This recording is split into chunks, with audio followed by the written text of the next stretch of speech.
Hey everybody, welcome to Homebrew News, a weekly TTRPG news talk show where three people with ADHD talk about TTRPGs, and anytime we get off topic, we have to homebrew our way back on. My name is Zeke Stewart. I'm Carter Scott Horton. Oh, I guess it's just two people with ADHD. We talk about TTRPGs, and anytime we get off topic, we have to homebrew our way back on. I guess. Hi guys. Well, morning. Morning. Being, the only two people, well, usually three people who live in this house that we live together in forever. Yes, this Victorian definitely. House. Lots of portals. Lots of portals. Subspace portals. Yeah, absolutely. We don't have the same address, but it is the same apartment. It is. It's like Hal's moving castle. Yeah. Can I be Calcifer? You can be Calcifer if you want. That's fine with me. Hey. Yeah, man. Well, I wish we had someone to talk to or something. Wait. Yeah. Wait, what's that sound? Wait. Huh? What? Oh, the dumbwaiter. Our old dumbwaiter? Oh, there's something in it. Weird. Hold on, let me just open that door. Oh, seems to be there's like a cloth-bound book in there. Oh. Weird. It says Book of Gob on it. Strange. Weird. How creepy. I wonder if it's cursed or something. I should read it and find out. Yeah, probably. Yeah. Oh, something fell Just out of the it. first act. Oh. Yeah. Oh, it looks like it's a video introduction. Oh, I guess. Like a USB drive. Let me show that. It's No, modern it's just cursed straight up. It's just straight up in there. Oh. Bizarre. You've read it, haven't you?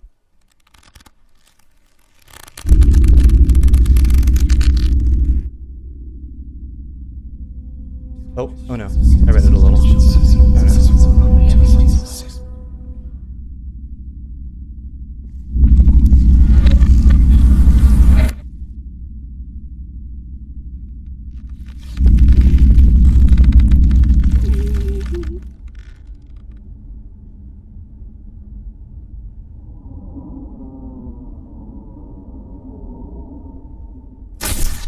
Oh. Spooky hand. Whoa. Oh, that's weird. Ugh. That's a lot of fingers. Okay. Weird. Well, I guess I'll read this on my own time. And Okay. I guess we'll go to the news then. Wait. Yeah. What was that? Did you hear that? Oh, someone's knocking at the dumbwaiter. Oh, there's someone's knocking at the dumbwaiter. Oh my. Oh no. Oh, there's so much. I should open that door. Hold on. Let me open it. Whoa. Oh. Oh, there's people. Man. There's people crawling through. Oh there's my God. Some people. Get the move, guys! Wow. I'm all the way back down here. Whoa. Oh God! I should Oh, have it's used the that entire second writing breakfast. stack God, fresh air. of the Book of Gob. Whoa. I saw your names in this horrible cursed book. I assumed you wrote it. Is that true? Unfortunately, yes. God, Whoa. I thought I'd never get out of this dumbwaiter. Well, welcome, guys. Thank you for joining us at Homebrew to talk about your amazing new Kickstarter, The Book of Gob. Sorry, I kind of broke the lore there. Would you guys like to go around and introduce yourselves? Starting with John is first. Hi, I am John Gregory. I'm from Unlawful Games. You might know me from Low Country Crawl and Gourmet Street. Excited to be here. Woo. All right, and then Charlie. Hi, so my name's Charles Ferguson-Avery. I am one half of the creative duo of Feral Indie Studios. I've done, I helped with Gourmet Street, did Into the Weird and Wild, The Vast and the Dark, and now I'm working on this and another little book later this year, hopefully. Ooh, exciting. Awesome. And Paolo? Oh, you're muted, Paolo. Oh no, Hello, I believe you are muted. in the Zoom. Oh. Are you there? No. Oh no. Oh no, you can't natively record. Oh no, Paolo jumped out. Oh, Paolo's Charlie now. Oh dear. Oh no. Paolo? He's Oh, back. hello. Can I hear you? Hey. There you There are. we go. There it is, yeah. All right, I'm gonna run you guys around a Excellent. little bit, so Not Salvation. I'll fix you guys. You tried turning it on I'm and on Paolo. again. Yeah. Maybe. I'm Paolo. I run Lost Pages. It's a small press based in Glasgow, Scotland. I publish fantasy games, mostly spell books, amongst which there is Wonder of Wickedness, Tonic Codex, and a game called Into the Odd, which you might have heard of. I mostly do spell and magic. All right, and Rowan. Yes, I am Rowan A, and you might know me from the Thawing Kingdom, a zine that I published and for which I leached the layout off of Charlie's back. I've been the lead writer on the Book of GAUB, and I'm very excited to be here. Awesome. We're excited to have all of you. Yeah. Thanks for Thank joining you. us. I have to say, Our pleasure. off the bat, I really loved reading this book. I'm trying to find all of my notes. That's how much I love reading this book. I printed it out.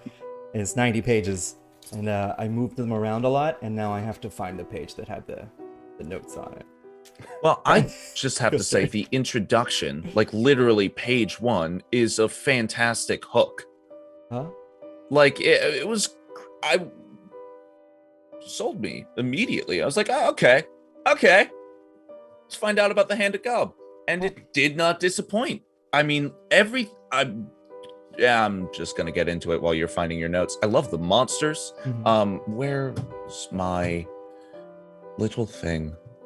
My little copy. The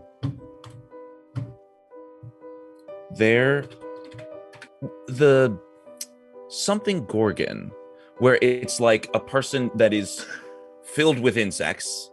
The Prurigorgon, I believe. Yes. The Prurigorgon. Yeah. I loved making that one. That one. Oh, it's Disgusting. a nice little piece of writing. It's a nice little piece of art by Charlie as well. Oh, everything about it, that whole page, and I love how there are innate narrative hooks in each of these monsters. Like I want to talk specifically about this one because I don't want to spoil too much in the book. So I'm gonna is it cool if I get in depth on this guy? I think so. He's been used in a couple. Bits. Okay, great. I'd say go for it. The Emperor Maggot is awesome, and you've even put in a white hat, black hat choice of you could double your lifespan, or you could let this person be free of this curse. I mean, haunted forever and probably broken inside because they retain all memories of what happened to them. But free in a way. Free in a way, yeah. I really enjoy it. It's great. And that's one of the better things about this book in general, is that it's basically a book of magical spells, cursed items, monsters, catastrophes, and stuff like that, and fictions that accompany all of them, which all fit together beautifully. And they're rules agnostic. Mm-hmm. I mean, there is OSR sort of. I mean, you could. There are some basic concepts that it uses. You like need dice, and yeah. And I loved how you dealt with armor class. It's just armor class, interesting. Well, there was no armor class, but saying armor as leather, armor as chain is a really nice way of saying whatever system you're running. It probably, if it's fantasy, you've got probably chain, you've probably got leather, you've probably got full armor. So let's get off the. I mean, I love being on the hype train with you guys, but if we just keep talking about your book, no, you guys can't. So I wanted to ask you a question about how you guys, speaking of armor class and how you made it function.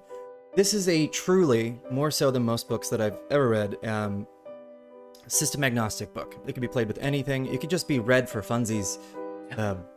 How did you guys go about? What rules did you follow in order to make a truly system agnostic book? I'm gonna answer here. So my one of the things I've done for this book was to take all the contribution from everybody and make them into one book. There is a lot to be said about how to take 7 people writing and make it look more cohesive and read more cohesive, but a lot of it revolves around rewriting all the game mechanics with consistent wording And as you said before, we are really striving for a common baseline that can be used by most games. Like, do you have spell resistance rolls? Do you have something that can be used in lieu of spell caster level? That's it. It really doesn't require much more. When you guys were writing for it in general, what sort of rules did you guys follow? What did you avoid? What did you stick in? What did you keep? What was like, how did you know this is a GAUB spell compared to this is a Morkborg spell? That I feel like that, you know what I mean? What's that line for you guys? I would actually put that towards John or Mon as far as like setting the tone with that, because I think, John, you were the one who like proto GAUB, right? Yeah. Mm-hmm. So if Mon wants to begin the little story about how GAUB I will came to also be just there. clarify for a moment that I am also known by the moniker of Mon sometimes, as well as Rowan, just to clear up any confusion. I'm so sorry about that. I think We're so used I to think it. we were in this exact situation last interview, weren't we, Charlie? Yes, every time, literally every time. I am a being of many faces, many the same, many different. Possibly seven faces? Possibly And one lacking? 7, of a number that I shall not disclose.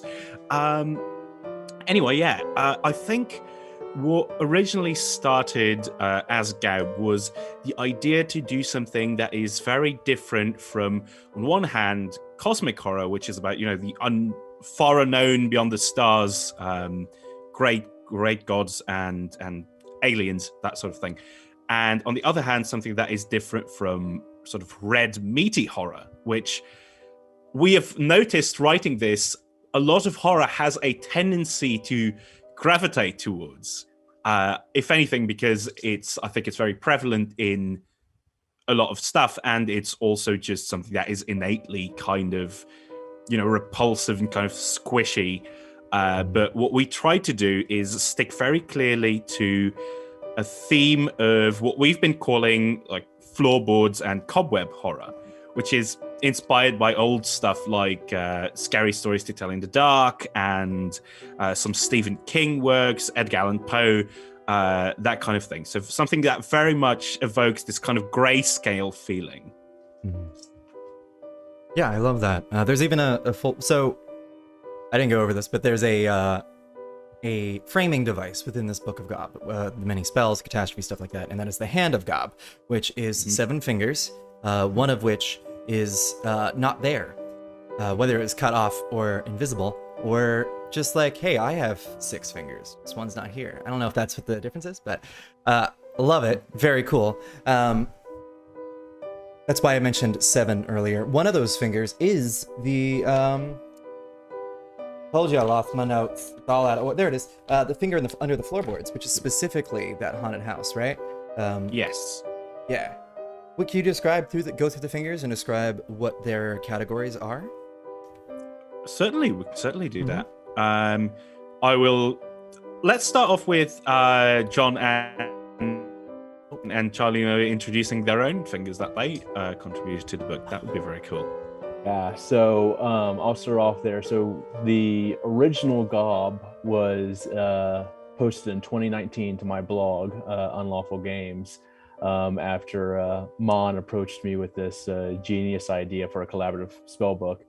And I wrote the finger gnawed to the bone. And it is, I very much took my own sort of fears and horrors, the fear of like overconsumption, the fear of bodily constraint, this fear, that's very internalized to your own like issues. And I created originally 10 spells out of that. A couple of them got cut because they sort of veered into other fingers. But it's where we have spells involving, catastrophist limbs spouting off your body, spells that cause you to consume and consume until there's nothing left of you to even consume. So it's if you hate capitalism, it's the spell slots for you. Yeah, awesome. I had not realized that each one of now that I think about it, yeah, there's 7 writers, 7 fingers. That completely makes sense. I am stupid. But yeah, No, it's the reality. To your credit, the reality is a little more complicated than that. But yes, that was sort of the idea that we went for, was to have each finger written by a distinct person to a distinct theme. Which I guess leads to mine, which was the finger which is not there, which I don't know how to describe it other than it is spells about like anti-mimesis, anti-memory, and anti-existence. The really deep, and it just almost veers into like cosmic horror. The idea of like something truly being forgotten and something truly being gone. I don't want to spoil one of my favorite spells in it. Well, one of my favorite spells that I did. There's other favorite spells that other people did. But there is one that, for lack of a better term, like truly removes somebody from everything. And that is just terrifying to me. And that was something that like I tried to emulate with it. And then of course, it ended up working out, but like the actual original little doodle I did for like the Hand of Gob was missing one of the fingers. Well, I'm sorry, I guess technically like that was missing one of the fingers as a small little hint to that. And I guess somehow it stayed in. Yeah, but then it's been taken out. Yeah. it was never there to begin with. Yeah, it's right. Yeah, once that all that. Yeah, I love it. There's a lot of trigger warning also for literally everything, but except for sexual violence. So if you're afraid of that, you're good. I will actually just go down verbally so you guys don't have to like go through it. Trigger warnings: medical trauma, eating disorders, gaslighting, body horrors, veiled pregnancy, loss of mobility, loss of agency, decay, societal disconnection, a collective, I don't know why I put that in there, bugs, parasites, and some self-harm, and maybe a little bit of animal violence, just a touch. There is also like Cannibalism. getting utterly and completely lost. Utter and completely lost, that's right. I The vast. loved that spell though. I described the Specific spell, spells. Carter, if you want to. I can't remember the name off the top of my head, but you must be totally and utterly lost in order to cast it, you and your party. And then Terminus. you have to make your way through 24 miles of difficult, ominous terrain. Every 6 miles, it changes. You roll a d12, and I'm going to try to find the list. It's the very beginning of the finger that points the way. Yes. I remember. Well, if that. you're already there, would you like to read? No, I know that's what it is because I'm just remembered that it was the Oh. finger that points the way, and it was the first one on that. Yes, that's true. That's a very good finger. I It's very much enjoy very- that finger. Very It's a good. fun one. And Yeah. Who I'm made that very finger? fond of finger that points away, finger on the pulse as well, because they are made by some friends of ours who have not really like published any other works, or have not really like put a lot of like material out there in the community. And I think that's one of the virtues for me and for us of the Book of GAUB as a project, is that we have a lot of writers, which in some senses has been a pain in the ass, mostly for Paolo, for which I am very sorry. Love you, Paolo. We love you, Paolo. But Yes. it my did allow job. us, I love you too. it did allow us to introduce some people who have not really made like a big publication or made something that they've, gotten into the community with really, and participate in this kind of project and sort of get that first experience of being part of a Kickstarter, being part of like a creative team. Awesome. Yeah. I think that I can't imagine that this was hard to deal with 7 people because of how well it gelled together. You've It's created. incredibly coherent. Yes, I was actually going to bring that up. Is that it feels like this is almost, there's a element of horror to this that feels ancient. And I when I first read it, I felt Thomas Ligotti was the first one I came up with. It's like super well worded. It's almost avoiding a lot of I mean, there's a lot of horror tropes, of course, but it's avoiding a lot of the ones it's easy to fall into. It doesn't feel like pulse pounding or ready to go. You brought up grayer tones earlier 1800s. It has that. It definitely has that feeling of pre-horror. So what brings you guys into horror? I know, Rowan, you have your own horror blog for writing stuff, which I would love to bring you on specifically just to talk about that. But yeah, I don't think it's a horror blog specifically, but just out of personal preference, yes, I do certainly veer into that kind of topic quite often. I mean, everyone that I've read on there is quite often horror, and I devour each one of those posts. They're great. Thank you. Rowan's just horrible. It's fantastic. Yeah. You flatter me. It's truly fantastic. I've actually. Do you mind if I read one of the microfictions in here, and then you guys can talk about like how you form them in general? This is the second spell in the book, so it's not really spoiling anything for anybody. But okay. A library as old as this one begins to take on the character of its most devoted visitors.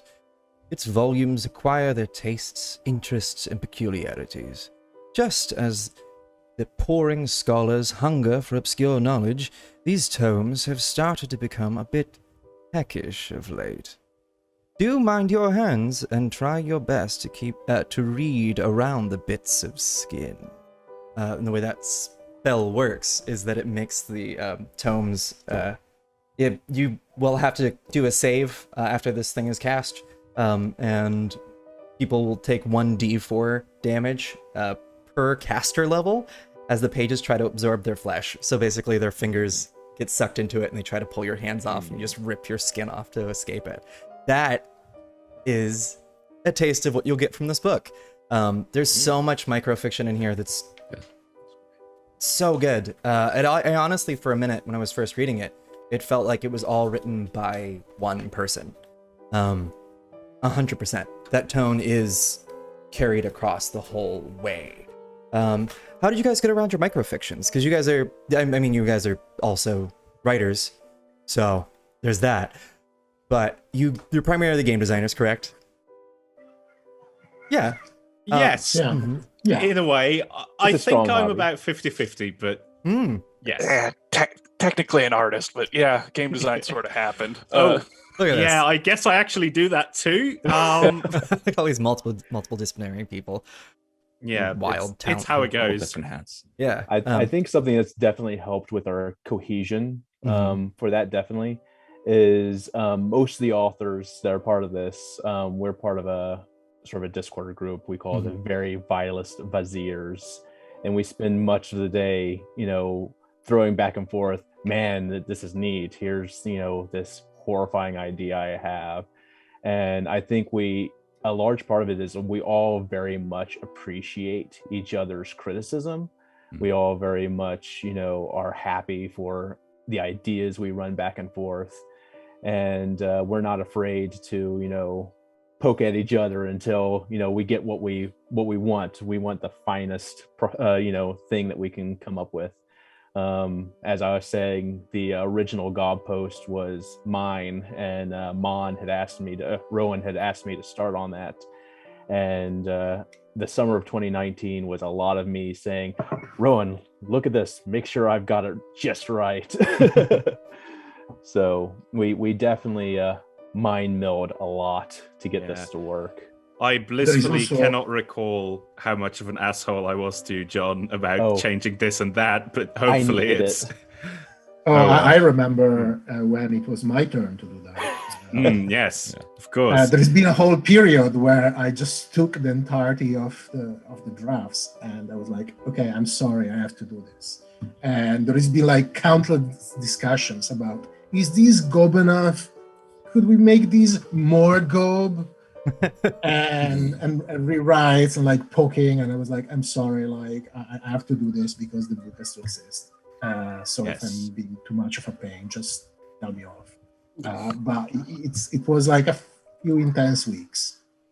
Certainly. I think it's to your credit, really, because like working with you, it's been a lot of fun, and I think you've been very professional about, commenting on the drafts and keeping us in the direction that we're supposed to be headed, keeping it at a pace that we have now gotten to making this whole book. Absolutely. So, yeah. I remember Very grateful. We had this little sheet at the beginning that was like, here's what we're sticking to. And in bold, it was like terror, not horror. We're not going for that slasher grab you. It's that build up until, eventually you feel like your heart's about to burst out of your chest. Yeah, there's an inevitability to each one of these spells. There's an unescapable, palpable event about it. Yeah. Like, maybe you didn't cast it, but you were nearby and you're ruined. It has that infectious quality. Yeah. I love that. Speaking of the origins of GAUB, it sounds like, and you can correct me if this is wrong, that when you started out, there was no GAUB. There is no, definition of who GAUB is. That GAUB has come into being slowly as you pieced him together through time from its abilities, whatever GAUB is. Is that true? Is GAUB described? No, I don't think GAUB is described, and I think that's very much intentional. I think that GAUB is... GAUB. Yeah, well, that's how I we just before this interview we actually had a discussion on how the word is to be pronounced. In true Lovecraftian fashion. In true Lovecraftian fashion, and I always call it GAUB. John likes to say GOB, I think, yes. And I think we settled on the idea that probably none of us have the physiology to actually speak the true name. I mean, it's too late now, but and also I don't know if it would ever happen, but I really did want to troll everybody if we ever met at a convention and just say it out loud as we were working on the Book of GAUB and or just oh god, that would be so good. GAUB. Yeah, GAUB, but it's I've said it out loud too many times God. that they would know it was a bit. Oh my god. I wish you hadn't said this live because that would have been so funny. You should have told us beforehand. That's how we should have started this whole thing. Yeah, or I think you could continue doing this and keep running with it and change the name every time you say it in the group. Slightly mispronounce it. Base it on the last time you pronounced it, but mispronounce that again. So next time it's Gabe. Yeah, just the Book of GAUB. The Book of GAUB.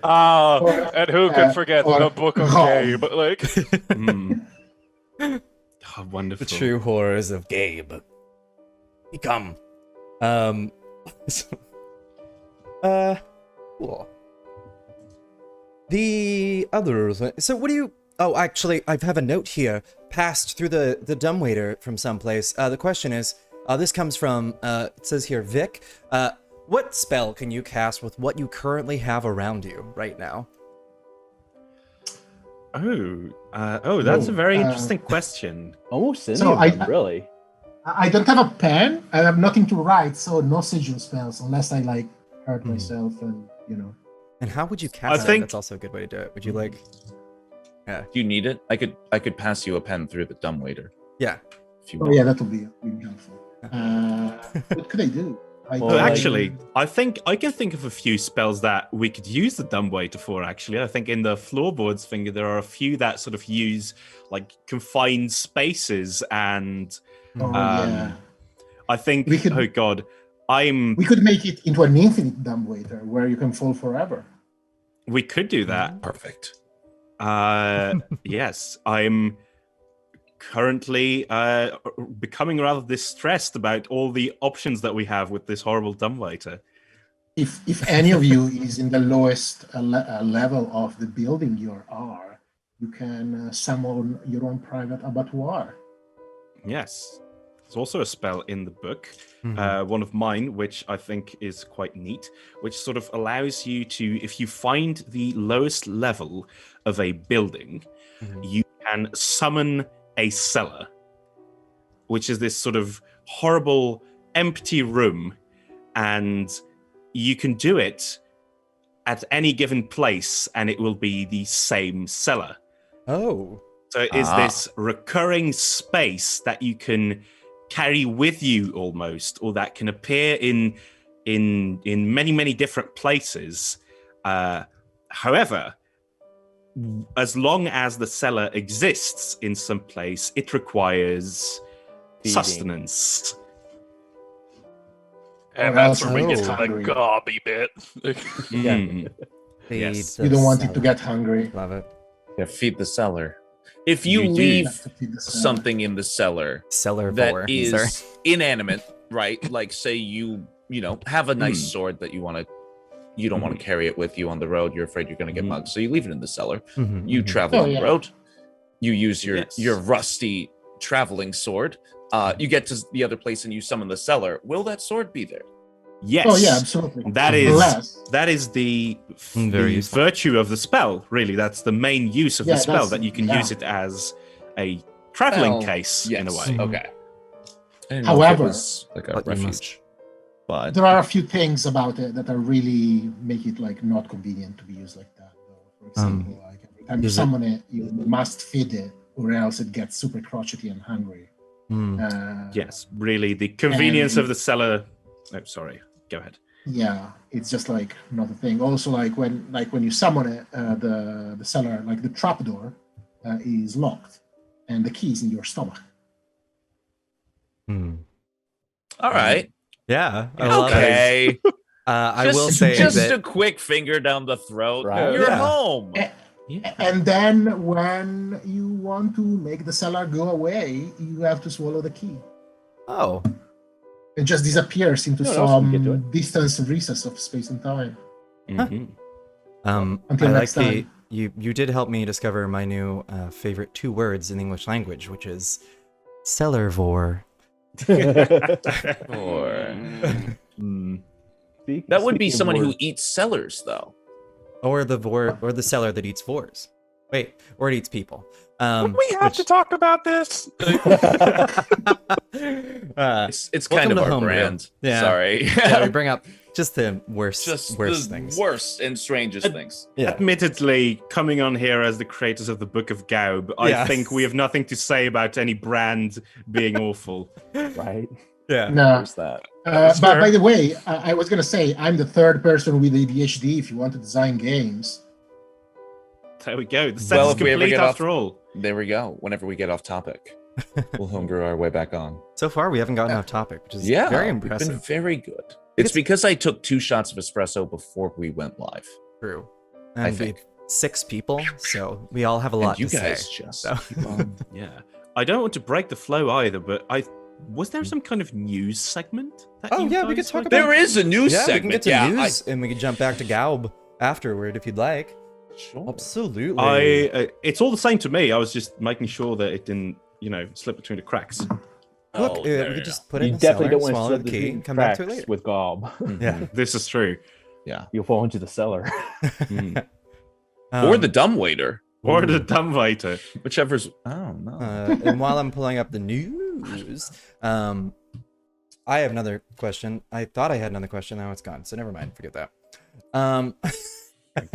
Sorry about that, guys. My brain. Right. Um, Well, I'm just gonna quickly Yeah. do the very last thing on our list. But this what is it? N-World has compiled like a great big pie chart in the sky. All hail the glowing pie chart of like the market for hobby games in general, the fastest growing market of which was TTRPGs. It grew by 31%, which is massive again for another year. It in the US and Canada alone, TTRPGs made 80 million in 2019. They raked in 105 in 2020, most of that largely because of D&D. But Shake hey, our fist at Wizards of the Coast. yeah, Tear them Rising down. tides. They, Rising tides. Mm. well, yes. But that That's is that's just a little bit of news. Oops, You I know, actually- miniature games apparently bring in 415 million, which like I did not realize it was just- that big of a chunk of the market. That just goes to Mhm. Warhammer. I think yes. I think Yeah, I was Charlie like, paints minis Warhammer so makes often. what? Yeah, It's- actually, it's obscene. It's obscene. Both the money that it brings in and the prices of those things. That's Oh, why look, it here we makes go. so much money. Yeah, that's exactly why it makes so much Yeah. money. The things are. It's just Yeah. incredibly pricey. Mhm. It's Main just- reason why I never got into it too. It's just Warhammer and Modifius. Those are the two companies. Games Workshop, Yeah. Modifius. I think. I don't know anybody else who really produces large-scale miniature games. well, I mean, I if you want to get into like the historical ring, like that's where like a lot of the big money comes in. Like Oh, you really? have like Oh, yeah. you've got like Victrix, Perry. They're like because there's like what we would consider like the fantasy and the sci-fi, like those kind of like miniature games, and then we'll say like that's a pretty big chunk, and then you have historical minis, and they've been doing that for years and years and Yeah. years. Original wargaming. I was gonna say, Mhm. there's that beautiful wargaming table. I think Napoleon owned. It's in some museum. I will try to find Big it stance. and send Please. it to you. Please. It is gorgeous. Yeah, speaking And then Pokemon and Magic Also rake in there. so much money. It's ungodly. Magic makes so much money, So Uh, much. Yeah. and now I they're hate it. sketching in on the D&D space as Yeah, well. that too. Yeah. The newest release. Ooh, Yeah. Charlie has opinions. So do I. But I Yeah. shall. I You also know, have opinions. Kindly enough to not expose them all right now here. Now and here. This is the show Um, to do it on. Maybe I suppose. Yeah. I'm honestly surprised that Wizards of the Coast hasn't tried to do like a fucking. Oh, sorry, should we swear on this? Yeah. Oh fuck yeah. Yeah. Okay. Do it. I'm Please. honestly surprised that they haven't tried to do some kind of like animated series or something like that I mean, back in the based 80s. on. It's coming. on They have a new Magic. one. Is They it? have a Drist Oh one really? coming. Yeah. Oh, There's oh God! For Satan, Drist No, not there's the Drist. movie. of all Right. things. There's And the the live movie. action DM's movie that too has many. Regé-Jean Page and who else? Chris The Pine's gonna be in Netflix- it. There's gonna be another Netflix series. And then as there's well. a live action series that they're doing, and then And there's a the- cartoon. Yeah, they're just trying to cash in on They're- D&D right now. They are revving up. Yeah, Don't you I worry, was, there's gonna be so to be much honest- D&D. I was mainly Sorry, guys. thinking about Magic, really. Oh, But God, I agree. when will they bury those scimitars and that panther? Christ. Never. I mean, it's the one that didn't disappear. Or I don't think R.A. Salvatore's work is viewed as problematic. So I think it's the one safe property they've had this entire time that Oh, they can I hold on see. to. Right. So they're still using it. Oh, by the way, speaking of, this isn't our news. Speaking of properties that Wizards has just kicked to the curb, Dragonlance. There's a Dragonlance forum that got frustrated by the fact that D&D is just not going to release them a source book, so they just made their own and put it out for free. It's like 98 pages. It's just a whole way to like play Dragonlance in 5e. It's very admirable of them, and I appreciate it. And I'm glad that someone else acknowledges that it's just not happening, guys. They're not publishing a source book for you guys. Sorry if you love I'm Dragonlance. still not letting Kinder into my games. I'm sorry. Yeah, we were talking a second ago about them sort of putting their mitts into Magic. Charlie, did you want to talk about the Magic adaptation? I should politely rescind because I am in the same camp as Mon, where it will start as a very polite discussion about like, all right, well, this is like very this is very much like kind of a money making scheme, and like they're trying to it's not necessarily done in favorite, and it'll eventually just turn into me just like going into like just ranting about about Hasbro and Asmodee, and like it's like it's just a money grab, and None of us disagree. You're on the right. I think, you've come to the right place. I think Vic's tweet like a week ago or 2 weeks ago was and it contained the phrase "Wizards can eat my whole ass." Yeah. yes, I saw that. That's our brand, buddy. Yeah, so I'll be quick and concise about it. Like it is, it's the same. It's the equivalent of like Marvel and DC coming together to. I make liked a Amalgam Comics. Hold on, don't drag Amalgam Comics into this. Don't do I- that. Don't do that. Okay, fine. No. It's the equivalent of I don't know. Just take two superheroes. We'll say Okay. Deadpool and Spider-Man. Superman. It's Superman. Well, technically he's DC, but like Whatever. whatever, doesn't matter. I said that on purpose. It's but yes, like it's It's just almost two like of- some kind of cinematic universe. Don't start with me. Don't start with me. I I'm not. The But it's just, Hasbro gaming universe. yes, Yes. it's just two I mean, big. The They're putting dystopian properties- future we are headed towards. They're Yes, putting, it's two big properties coming together to make a lot of money. That's all it is, and like it's. But they've been doing that for years. Didn't they I announce- know, and I hate it every time. Like, But okay, to be honest, like, okay, let's put it this way. When Wizard bought TSR in 1997, 6, I can't remember. People were terrified that they would take D&D and use the same approach that uses magic for D&D, as in like, oh, you can only use Fireball if you get the Fireball card in a booster. That like really didn't happen. But the only kind of like crosstalk between D&D and Wizard has been like for a few years. They started to make D&D handbook of magic words. Yeah, you got Ravnica, Yes. you have Theros already in 5th edition, And now we Yes. have Strixhaven coming. and And- Strixhaven coming out. Oh, really? Yeah, but before they also released like some free PDFs. They were Out of like all the nice things they could have introduces picked. of Oh it. yeah, those were great actually. However, like of all of them that are read, like are incredibly boring. Yeah. Like this is Yeah. boring. We are much surprised. Yeah. I don't have a lot I- to say because most of my material comes from the blogosphere at this point. yeah, Yeah. Yeah. Or yeah. Dungeon Masters Guild and stuff like that. I think it's always the best way to go. Support independent creators, even if they're writing in Yeah. large systems. Yeah.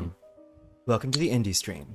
Yeah, talking to you, the person who bought that $800 cruise ticket for D&D 5th edition, whatever. Shame on you. Wait. Shame on Oh wait, you. hold on. Like, Is there a D&D cruise? Wait, you don't know about this, Zeke?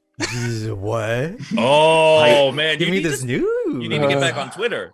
Oh man, what is this rabbit hole you're talking about? This sounds like something So there's nightmarish. this, like, massive cruise, and I don't know the full particulars. All I know is that the cruise ship, for some reason, is just like extra bad for the environment. Like Oh, they're my. just like dumping crude oil as they're sailing past or something. I don't know.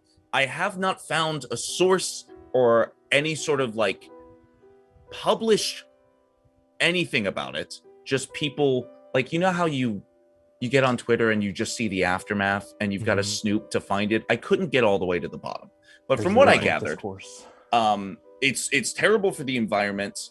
Keith Baker was going to go. He's not anymore because a bunch of people were like, Keith, what is wrong with you? And he was like, I'm sorry. It was a 5th edition cruise. They gave me a ticket. I had no. It was a free cruise. Why wouldn't you go? Yeah, exactly. I mean, I'm gonna be honest with you. If someone offered Homebrew to go on a cruise, I'd be like, yeah, sure. Yeah, but it's They're also fine. like a lot of people on Twitter seem to also be upset about the fact that it's like a who's who club. It's like a social gathering for, you know, all of the really big streamers and publishers, and you know, Yeah. it seems like there's an arbitrary line that was drawn through the community. People are like, why are some of us invited and some of us are not? I don't know. That's all I know. It's very obvious why Homebrew wasn't invited. Wizards can eat our ass. So also, pandemic and Pandemic. cruises Yeah. don't mix that well. Like cruises in general, like they're notorious for getting you sick. They I'll say- absolutely are. Yeah. They absolutely are. If all you are vaccinated, I could get a game going on a shrimp boat down in South Carolina. Shrimp Right? boat. That sounds That- amazing. that sounds like fun. Absolutely. That's good. You want to do like sounds some good. Delta Green or Yeah. Oh, like yeah. Call of Cthulhu or Right? something? I could pull Oh, a low man. country crawl. I can run Right? Look. run my zine for y'all. Yeah, Wow. Necronomicon. Oh, yeah. I'm Uh, down. I love Yeah. I'm yes. I- From the Great yes. Dismal Swamp. And that's a Let's lot, go. you know, shrimp crawlers, they're open air, partially, Right. you know, that's, you know, it's Yeah. safer. Speaking of people meeting up together and having horrible COVID restrictions, the UK Games Expo amended theirs right after our conversation last Monday, which is like, I don't know if you guys heard about it. Before a minute, they were like, "I don't care. I'm not your mum. Go up. I don't need you to like, don't. It's fine." Like they didn't care. And then they were like, "Wait, everyone's mad at us at that? What? Why would everyone be mad? Even though the vaccine rate, like the vaccination rate in the UK is only 50%. I think is what it was at last week. So they've amended that the next day, last Tuesday. So now you have to wear masks, vaccinate, which is good for them. Glad people are learning from those problems. So I guess if you had tickets, go. I guess. Don't be as afraid. Rowan, where are you in the world? I am in Belgium, of all Ooh. places. Yes. Ooh. It's my home country, and I have lived here since time immemorial, since animals talked as you wish. But yeah, I am Belgian, and that's where I live. Oh, awesome. And Paolo, you're in... I'm in Glasgow, Scotland? Scotland. Glasgow, My youth was spent in the countryside just outside of Milan. Oh, Italy. awesome. Beautiful. Oh, we were talking That's about why I this. have like this bizarre accent. I I like it. think it's a great accent. Yeah. I love it. So we were talking about this for a minute. We were talking about the rebirth and birth of OSR and where communities it pops up in our pre-interview. I want to get over that. Charlie, you brought up the fact that you've noticed that it seems to pop up and appear, and you seem to be regretful that you've mentioned this. Because purely because like it's like, yes, here is my theory that I've done absolutely no research about, is completely arbitrary and also like lives within my own like realm of like vision and place. But yes, the theory, this very loose milk-warm theory that, or lukewarm, not milk, Jesus, theory that like the OSR like, and I am blanking on who wrote the article about this. The OSR has an obsession with ruin, with decay, with places that once were and now are and now just sort of have managed to barely stand the test of time. Mm-hmm. And this seems to like strike a chord with people in people who come from areas akin to that, where like myself, like I latched onto it very quickly, and I'm from the Rust Belt of PA. Mm-hmm. And like, yeah, you're from Mhm. Pittsburgh. Mhm. I like, let's see, I think Pantheist is, I believe, also Pittsburgh or Harrisburg or something like that. Mhm. A bunch of like, at least a bunch of people that like, I've sort of bounced around. It's like, oh, hey, I'm from, this part of Pennsylvania. And, in my mind, it's like, that can't be a coincidence. And of course, like then you start talking with people internationally, and like that also seems to kind of like be the case, at least sporadically. And now to take it back, once again, that's just because like that's my brain picking up on it. That's not necessarily how it is. That's just like kind of like a fun theory that would be nice to explore at some point. OSR and its obsession with ruin, and people who come from areas where that seems to be the environment. Mm-hmm. There I is grew up also, there is a sig to that, and much of the OSR inspirational literature is also written by people that did or read about the grand tour of mostly British people coming to the Mediterranean to look at ruins. Oh, interesting. Huh. And possibly plundering about of ruins. Colonial aspect to it, yeah. Yeah, yes. That wasn't even like a I wouldn't say a pre-colonial thing, but there were like a bunch of like British people that would literally like travel down the continent, travel down Italy, go to Egypt, go to the Near East, and these like stirred up like an entire genre of like not only Orientalist literature but also other literature, like English literature set in Italy or set in the Mediterranean. It's like the Grand Tour as fundamental building block for fantasy, Right. for English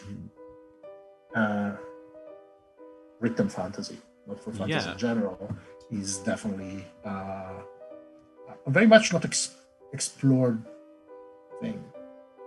Yeah, it's sort of, it gives me sort of vibes of like this, especially as you say, British Romanticism and Orientalism brings Ozymandias to mind. Look upon my works, You Mighty in Despair. And Charlie, you've been mentioning Absolutely. this sort of idea of ruin and ruined places, so I think that makes that connection quite clearly. Mm-hmm. I will say, like, Paolo brings up an excellent point about like the whole like the reason these areas are mysterious and like these these ruins are mysterious is because it comes from the context of somebody who does not understand what it is, and mayhaps like has some like, and that is like perhaps like kind of a derogatory view of it, of like look at these great civilizations that now have fallen to dust, like, and of course without any context of like self-reflection on like oh shit, this is where we're headed at some point, like just happens. But also not even like continuing the fact of like oh okay, so that's there, and here are the people who generations ago like did that, and like for various societal reasons, perhaps we had something to do with the reason that they're not doing that great nowadays. But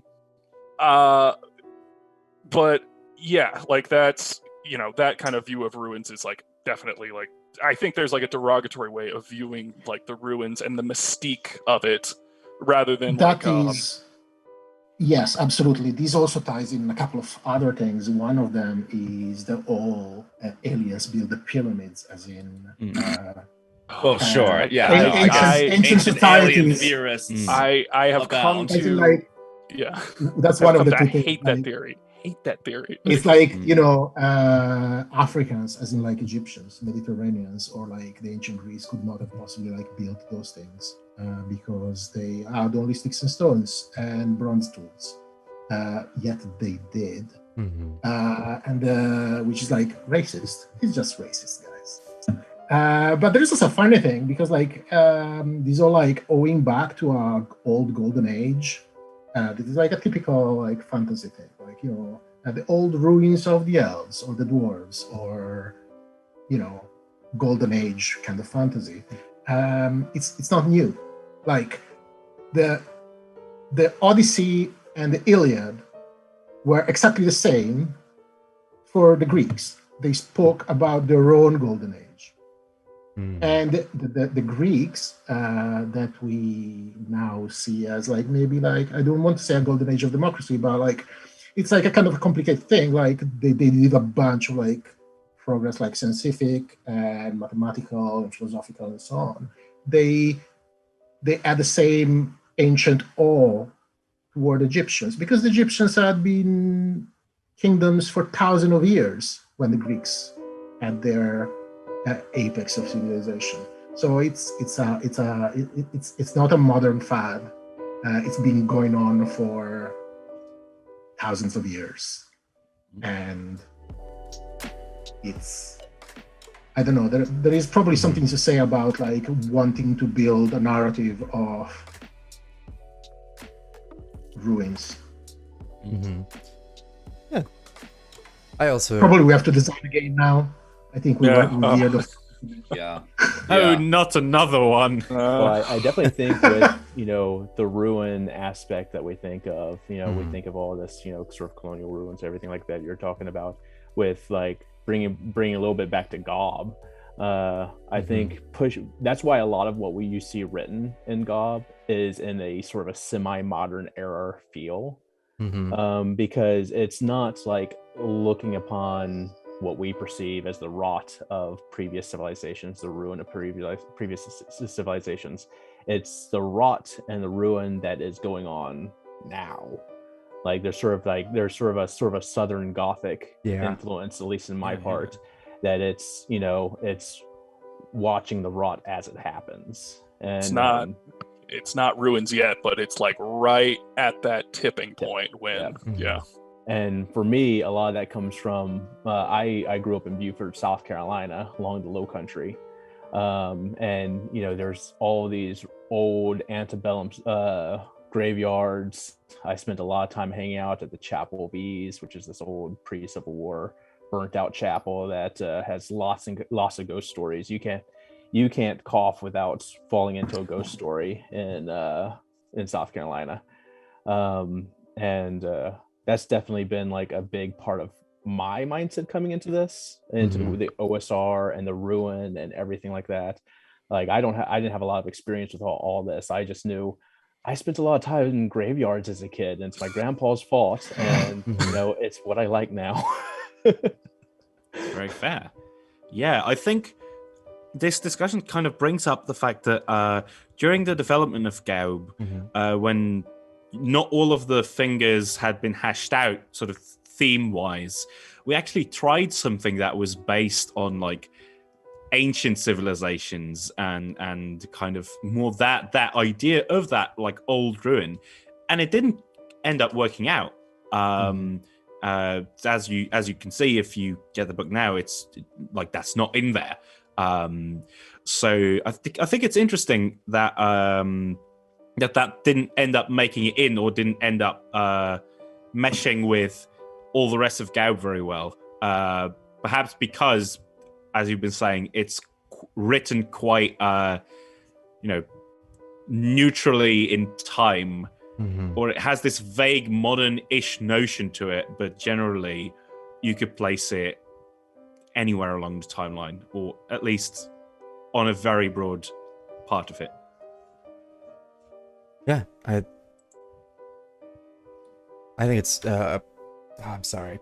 I feel like I just said yeah and interrupted everybody else's thought pattern. Yeah, you were saying that it has this sort of like I had an idea. I should write down my ideas before I go into them. Let's go into another thing. So, what are your horrific inspirations for this sort of thing? Like, what do you guys read? I brought up Thomas Ligotti. I don't know if you guys actually use that as an inspiration at all. Sean, what horror do you read, and what do you feel like you brought to it? So I read a lot of like Southern Gothic kind of horror back in the day. But like my favorite horror story of all time is The Haunting of Hill House. Not the gory jump scare movies that you see nowadays, but the sort of slow descent into madness where you're not certain if the house is ever actually haunted or if it's this woman's slow buildup of trauma. And I've not yet found anything other than maybe GAUB that evokes the same sort of sense of slow burn terror. So a lot of writing GAUB for me was writing what I would like to see out there. But yeah, that's definitely the thing. I need when I need horror, I need something that's not going to be here's a splash of red, here's Jason, here's boo boo boo. I need that slow build up and then that final bam and then it's over. And I feel like that's something great with the mini fiction that we're doing, is we're able to put a lot of that dread in a small space, and then you have a punchy, there you are. So yeah, it's certainly been an exercise in like short story writing. Yeah, they're really good short stories. They're very simple. They don't none of them have endings, of course. I mean, they may have like a slight ending, but the idea is the magic continues, right? So you can actually use it in the story. But yeah, they definitely give you that dread. Have you guys listened to? I bring it up all the time on this stream. The Magnus Archives. Any of you guys?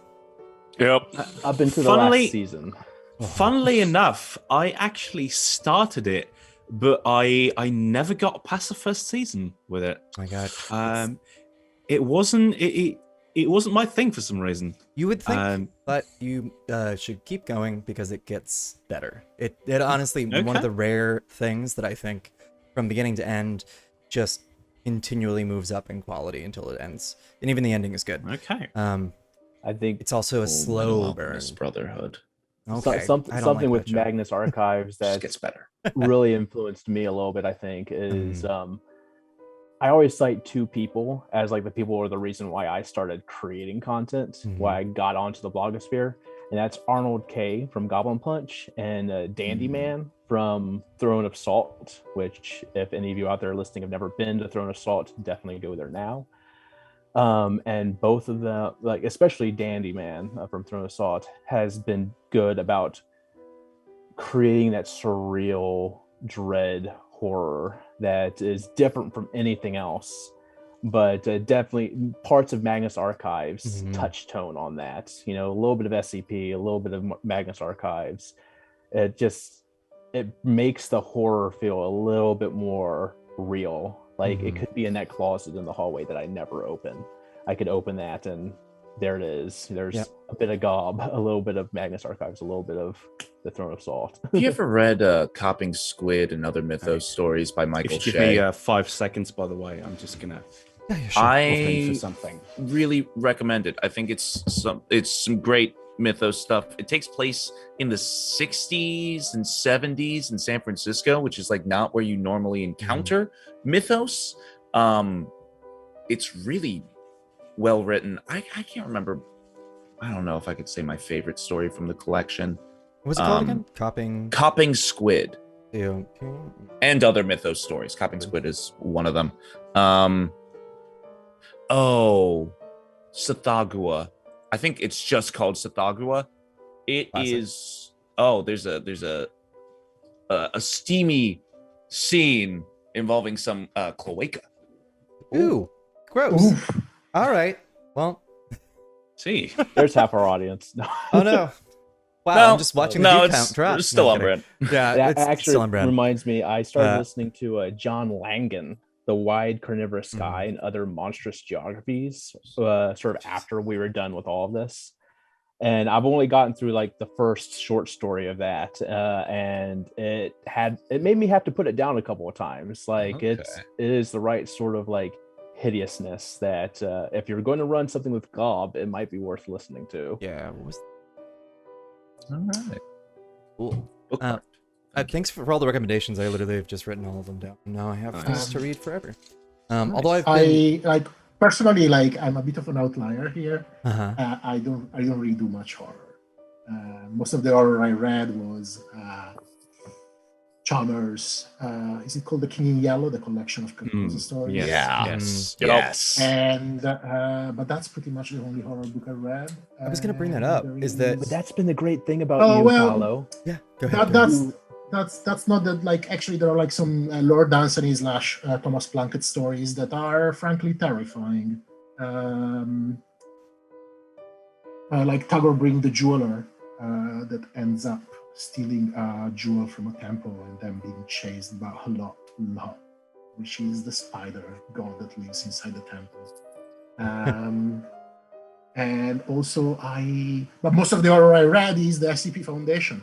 I read Love SCP so much. hundreds, maybe The Broken thousands God of- alone has inspired. You guys know the society. I think it's the Cult of the Broken God or something like that. That thing itself has inspired so much of my writing over like the past 10 years. It's ridiculous. It's a giant construction of non like I guess it's kind of functioning machinery that this cult shoved together with a doll on the top with a megaphone sticking out, and it's their god that they worship. And it's like this rustic bit of parts, and oh man, it's so inspiring. That's good. Yeah. I think. Sorry. Yeah. I think I'm also a bit of an outlier in a sense that although I write a lot of horror, I haven't actually read that much of it. I think I've consumed horror mainly through film. Like I like to watch a lot of movies, and gosh, I was about to bring something up that was relevant to something that you said, Paolo, Yeah. I think. But I forgot Stephen King movies. I watched a Stephen King lot movies. of Stephen King movies. Stephen Oh, King that's is good. A lot of Stephen King movies. quite good. Maximum Overdrive. I know, right? I don't know scared why I the was also. hell out of me when I was a kid. Yeah, it's. Oh, is that the And truck Misery. one? Yeah. Yeah, Yes. yes, it's yes. amazing. The Have you seen haunted, Goblin? Well, thanks for the subscribing. haunted someone who I electric can't see. knife. Oh my god, the haunted electric knife is Yes! just terrifying. I love that.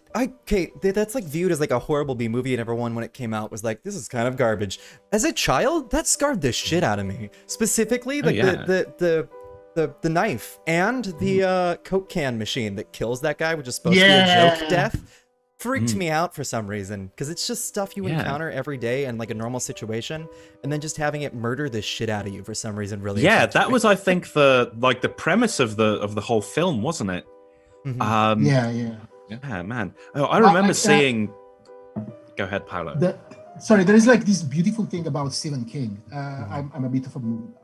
Sorry. I'm gonna go on a very small tangent. But King basically gives a license to all students to make a movie for like $1 as a project. So basically, there are a lot of creative people with no industry background that make movies out of his novels or stories. And then like if it becomes a product, you pay more for the rights. But it's really a forge for really creative things, because you have a competently written story by someone that clearly can do their job. I'm not gonna say like I like King, I don't like King. I never read anything by King except his book on writing that is called On Writing. But surely he can do his job, and so the stories are good.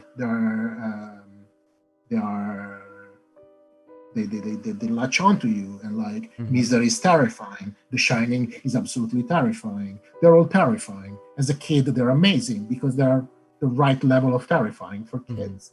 And they think that like whatever we consume as a kid then forges ours. And that's why The Wizard of Earthsea is the prototype for all the fantasy I'm ever going to write, because it was my first fantasy.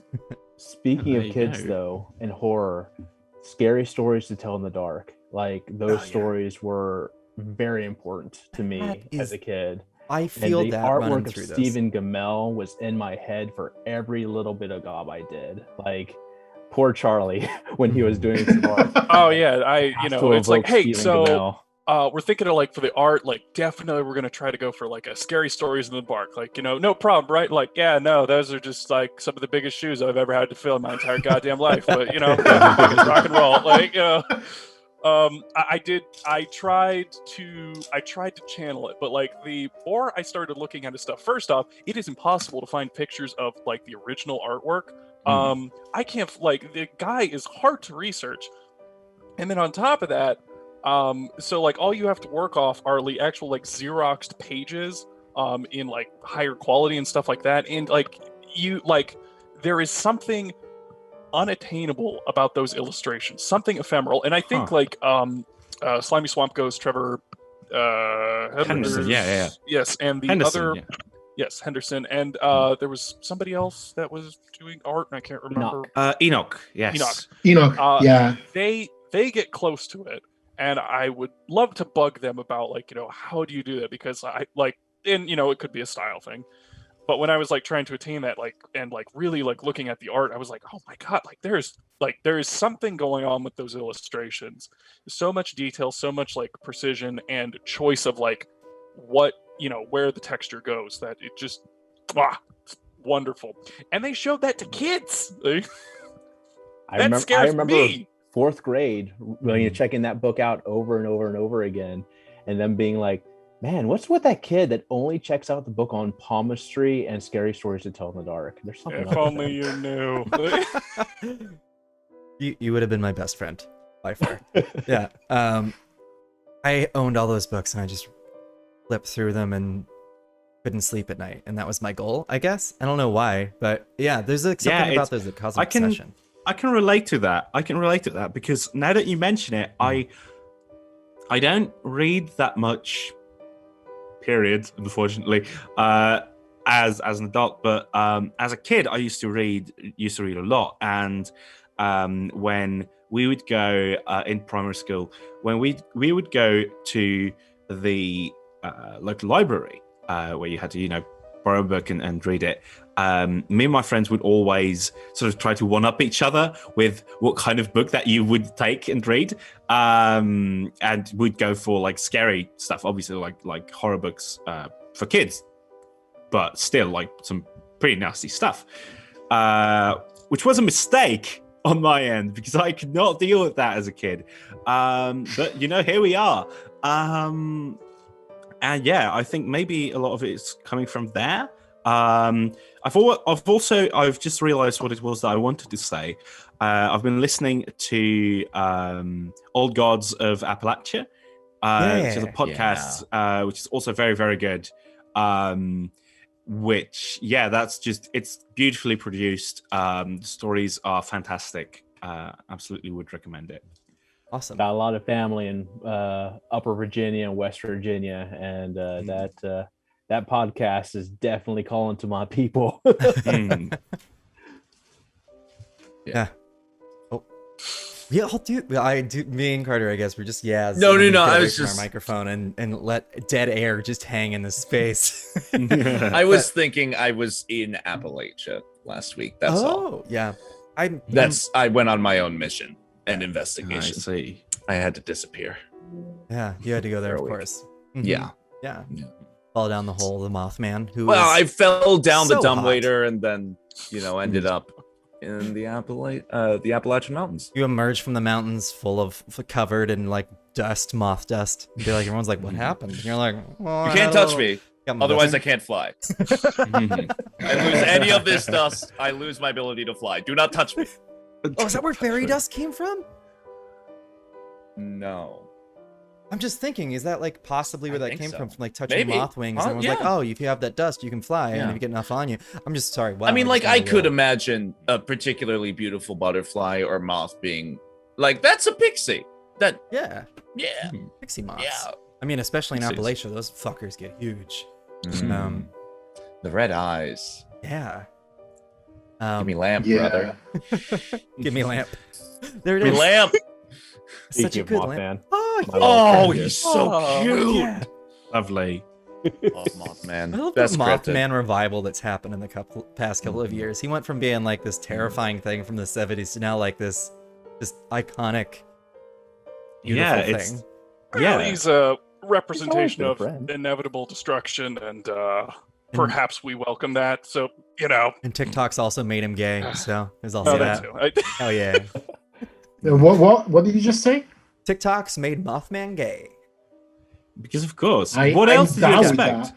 I'm so down with that. Yeah, Yeah. Tumblr's dead, so Tumblr can't do that to characters It reminds anymore. me. Yeah, It's it reminds me. Actually, it's a good point. Reminds me another queer icon who's also a big inspiration for GAUB, which is the Babadook. If you've Yeah. you've seen that movie. Yeah. I can't remember what was the mix-up that made him a gay icon again. It was like a it? I Netflix really don't description know. mix-up. It was a Netflix title screen. That like there's that like one era where like Netflix will like show like the title and the image of like one particular movie, but then the description of another. Oh, And I think it right. was like your oh my god, it was the Call Me by Your Name. Call Me by yes, it was Call Me by Yes, Your that Name. would be But the And, picture was the Babadook? Yes, and Oh. and the Babadook like title. Yeah, It was like that'll Babadook, Oh my picture god. of Babadook, Call Me by Your Name description, and Oh, that very just, good. And that's just Tumblr got a hold of that, and it was Another all down a beautiful instance of a bug becoming a feature. Yes, Yeah. absolutely. Oh man, I love that so much. Also, I think we're slightly off topic, so we have to homebrew either Netflix mix-ups or gay cryptids. I don't know which one. I like both, to be honest with you. But what do you want to homebrew a game out of? I think Oh, man, I that's think hell. I think I'm quite interested in Netflix mix-up, if anything, because I think there are already probably very, very many homebrews about gay cryptids. It's true. It's true. It's true. I say That is- Powered by feel the like- Apocalypse has at least a couple of those. yeah. Yeah. I think that's sort of a more unexplored niche Mhm. of Netflix mix-ups. So, what finger would it fall under? This spell we can homebrew around, maybe. Yeah. Netflix mix-ups, a spell in the Book of Gob. Are Maybe the lost. finger that trails the letters, you think, since it's already media related? Yeah. Mhm. We don't have Furtive Um, Goblin here to give us ideas. He's a sick puppy. We love him. Oh, or maybe it's the finger that wasn't there. Gaslighting actually it changes the true Oh yeah. story that of would the be Could movie. be. You Could were the be. only one. The person who saw it is the only one who remembers. Like, hey, wait a second, that wasn't the. Oh That was yeah, come it, out all it the could family. plant a fake memory. Yeah. It kind Could of makes me plant a think fake of memory. What's Yes. that thing where everyone remembers it being Berenstain? The Mandela or effect, I Berenstain? believe what it. Yeah. I believe what Yes. it's called. It's like the Monopoly man having a monocle, which he actually doesn't. He does not know. That's the No. that's the peanut. That's Yeah. the monocle. Yeah, Yeah. exactly. Yeah. I feel like the Pringle Man, Monopoly Man, and the Peanut all sort of melded together. They all my hang mind. out. I They Yeah. think all that. hang out on their They got $800. mustaches. Yeah, I think they're like Big mustache energy. different faces of the same god. Same horrible Yeah, thing definitely. pressing Yeah. against Yes. the It's so much Moloch. reality. Yeah. They all It's have your- Moloch, the god of capitalism. I actually lived near a Pringles factory. Really? Yeah. Does it smell okay? It's actually fine. It's not nearly as bad as I used to. For my bachelor's degree, I went to one of the cities here in the surroundings, and that had the perk that when I took the train there, I didn't have to worry about missing my stop if I fell asleep, because in that city was also a brewery, which meant that you would always be alerted very strongly when you arrived, because the smell that a brewery produces cannot be slept through. Uh-huh. I used Yep. to live I by a I live downwind from a brewery, from a distillery. brewery. Oh. Yeah. Yeah. Sorry There guys. is a I used to distillery live, in the city center in Glasgow. There's nothing I Oh, love shit. more than waking up to the Elton. smell of a yeast infection. That actually makes me think. That's literally what it is. I sat down and wrote a couple of the Nod spells shortly after the wind blew from the right area of where I live currently, and I got a face full of pig processing plant. So, yeah, that's a similar one. I used to live by a dog food Oh man. manufacturer. Oh, that's. And it was industrial. It's huge. They have like fire spouting into the skies, and you're like, I don't know why they're making dog food in that, but like, it's I think that's a front. it's the worst smelling. It's probably that's where the mob processes all the bodies. But God. it smells horrid, like terrible. It's in a small island, and there's a dog like that's the big industry on that island, Really? in the It's- middle of a river. And Oh gosh. Is it just like And it a... reminds me a bit of Preacher.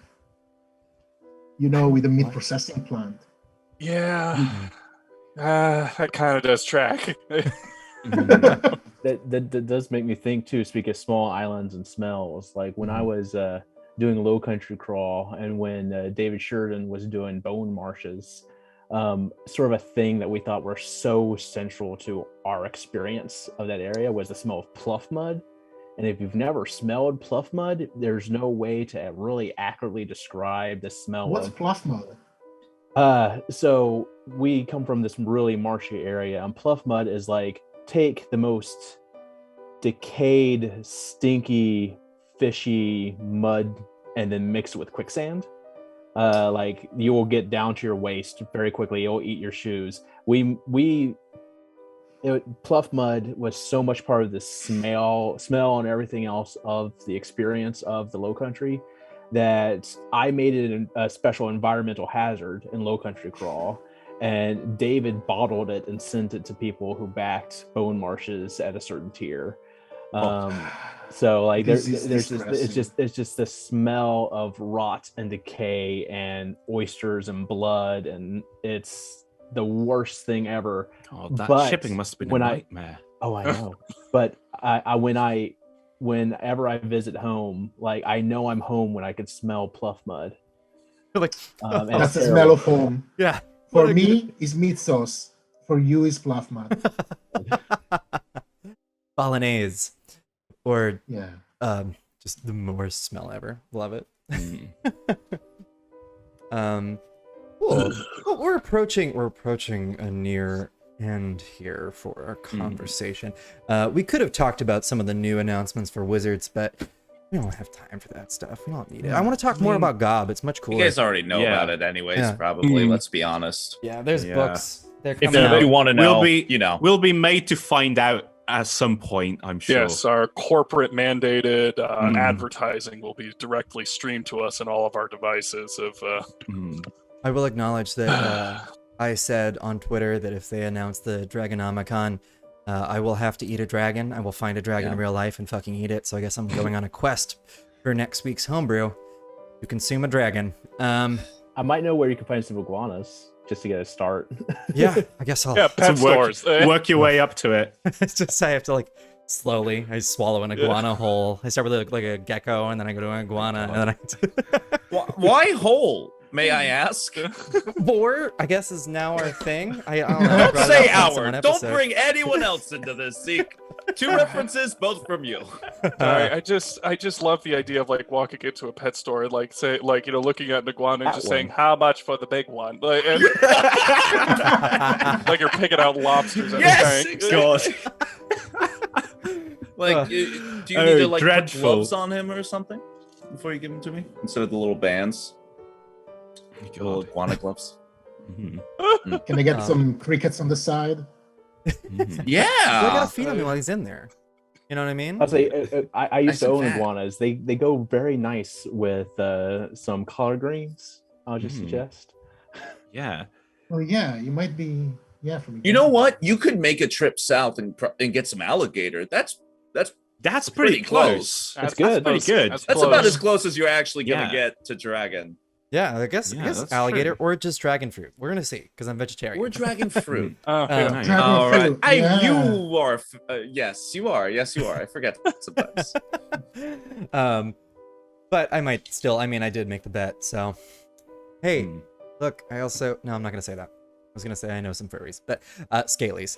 Anyway, gross. Why do I gotta do this? Why do I have to? I'm sorry. Look, we'll roll with it. We'll just We're go just with it. humble I- horror I- authors. I you know? cannot shit talk furries. They have been the equivalent, like as far as artistic patrons of, Yeah. they are the patron saints of commissions.